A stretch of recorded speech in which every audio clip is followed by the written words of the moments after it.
माझं सोलापूर न्यूजमध्ये आपल्या सगळ्यांचं स्वागत। टेंभुर्णी येथील शेतातील ऊस तोडून नेताना ऊस का तोडून नेत आहात अशी विचारणा केली असता 7 ते 8 जणांनी मिळून एका महिलेस शिवीगाळ करत कोयता व लोखंडी गजाने हातावर पायावर मारहाण केली।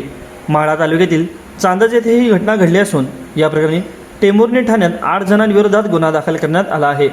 सुनीता नितीन पाटील वर्ष 35 असे मारहाण झालेल्या महिलेचे नाव असून या प्रकरणी बळीराम हनुमंत हेगडकर, पंढरी हेगडकर, शिवाजी हेगडकर, शंकर हेगडकर, नामदेव हेगडकर, बाबुराव हेगडकर, सीता बळीराम हेगडकर, कल्पना हेगडकर अशी गुन्हा दाखल झालेल्यांची नावे असून सुनीता पाटील यांच्या शेतातील ऊस टोळीकडून तोडून तो ट्रॅक्टर भरून कारखान्याकडे घेऊन जात असताना त्यावेळी सुनीता पाटील यांनी त्यांनी आमच्या शेतातील ऊस घेऊन जातात अशी विचारणा केली असता बळीराम हेगडकर यांनी तुझ्या बापाचा ऊस आहे का असे म्हणत त्यांच्या खात्यातील ऊस तोडणीने कोयत्याने त्यांच्या डाव्या हाताच्या व पोटरीवर मारून जखमी केले।